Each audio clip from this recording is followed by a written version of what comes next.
ሄደን እንነጋገራለን። ምንም አታመጡም አይደል ያልከው? ያው ምንም እንደማናመጣና እናንተም እውነታችሁንም ይሁን ውሸታችሁንም እዛው እንነጋገራለን። ሰላም ጤና ይስጥልኝ። እንዴት ተከበራችሁ ቤተሰቦች እንዴት ናችሁ? ያለው እግዚአብሔር ይመስገን። ቤተሰብ እንግዲህ የሩታ ልጅ እስካሁን አልተገኘምና እናፋልግ ነው ጥያቄው። መግቢያ ላይ እንደሰማችሁት እንግዲህ አብሬሽ ምንም አታመጡም ብለህናል። ስለዚህ እኛ ደግሞ መጥሪያ ወረቀት አምጥተናል። ከማንም አትበልጥም፣ አንተ ከህግ በላይ አይደለህም፣ ከህግ ስር ነው ብላለች። እንግዲህ ሩታ አብርሽ እንግዲህ ምንድን ያለው እንኳን ልጅ ዶሮም የጠፋብሽ አትመሲም። ኧረ አብርሽ አማርኛ እንዴት ነው? እውነት ነው ሩታ፣ እውነትም ልጅሽ አልጠፋም። ዴቭ ደግሞ ማለት ነው አንዴዛ እንደዚህ የምትወሻከፈው ማለት ነው። ያለህበት ሁኔታ ጥሩ አይደለም። ምክንያቱም በፊት ከማን ጋር ጎን ነበርክ፣ አሁን ደግሞ ከማን ጋር ኤፍሬም እና ከሩታ ጎን ቆመሃል። በፊት ደግሞ ከሄርሜላ ጋር ሲጀመር መጀመሪያም እዛም እዚህም ነበርክ እንዳይነቃብክ ማለት ነው። እና ትክክል እየሰራህ አይደለም። እንግዲህ ምንድን ያለው ሰራተኛዋ አክስት ነኝ ብላ መታ ወስዳለች። ስለዚህ አክስቷ ቡዜ ናት። አብርሃምና ቡዜ ተነጋግረው ነው የወሰዱት ብሏል ዴቭ። እንግዲህ ያው በእንትን ማለት ነው በግምት ታውቃላችሁ አይደለ? በግምት ሄርሜላ ደግሞ ምንድን ያለችው እስከዛ አሁን 4 ቀን ሆኖታል፣ አሁን ነው ወይ አብርሃም የታያችሁ እያለች ነው ማለት ነው። እና ቤተሰብ ምንድን ነው የምትሉት? ኤፍሬም ግን ማለት ነው ዝም ብለህ ካትቀበጣጥር የሄርሜላ እንትን ነው የሚያቀበጣጥርክና ልጁ አልጠፋም፣ እቤት ነው እዛው ፈልጉት፣ አልጋ ስር ምናምን ነገር ፈልጉት ማለት ነው። መጥሪያ ወረቀት ደግሞ አታነቡም እንዴ? አብርሃም ግን ማለት ነው ሌላ ወረቀት ቢሆን ለምን አንብባ አልተቀበልክም? እነሱ ኤፍሬምና ሩታ ጽፈውት ቢሆንስ? ስለዚህ እኛም መስማት ነበረብን። ወረቀቱ ዝም ብለም ነው ቻፓው ያስታውቃል። መጥሪያ ከመጥሪያ ቤት እንደመጣ።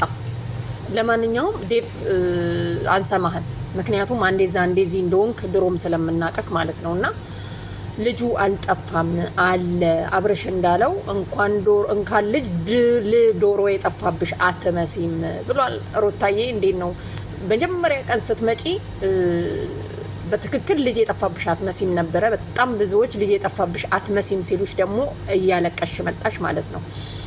ዛሬ ደግሞ በወኔ ነው። በነገራችን ላይ የሰው ልጅ ብሶቱን የሚገልጠው በእንቧ አይደለም። ይሄንን ማወቅ አለብን ሁላችንም። ሩታ አሁን አንዳንድ ሰዎች እኛ የሆነ በጣም ተናዶ ሲናደድ አንዳንድ ሰው እንቧውን ዋጥ አድርጎ የሆነ ወገቡን አስሮ ምናምን ነገር ነው። አንዳንዴ ደግሞ አይሰማም ማለት ነው።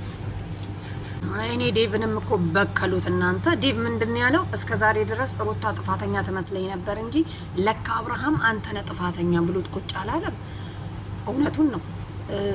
አብርሃም አንተንም ጨመሩ ሆይ ብሎታል ዴቭን። እና ምን አስነክኳችሁ ነው አንተም ደግሞ ሩታና ማን ነበረ ኤፍሬም ጋር የገባኸው? ኧረ ተው ተይ ሩታ ልጇ አልጠፋም። ምንድን ያለችው ሩታ ሄርሜላ ምንድን ያለችው መሰላችሁ? እንዴት አጎት ሆነህ አልሰማህም? 4 ቀን ሙሉ ልጅ ጠፋ ሲባል ብላ ስትጠይቅ ሩታ ደግሞ እሱን ተይው አጎት ነው፣ አባትየው ራሱ አብርሃም ምንም አልመሰለውም ብላለች። እንግዲህ አብርሃምና ሄርሜላ ፍቅራቸውን የቅጩበት ተዋቸው በቃ። ሩታ ደግሞ እዛው ልጅሽን እዛው ፈልጊ። ምንም ሰራተኛዋ ምናምን ቡዜ እኮ ነች ቅድም ማለት ነው።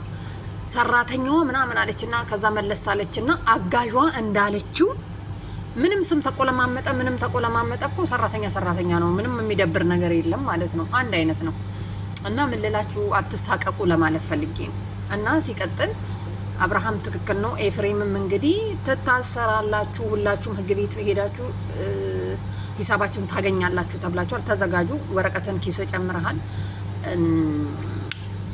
አብርሃምና ሩታ እናትና አባት ናቸው።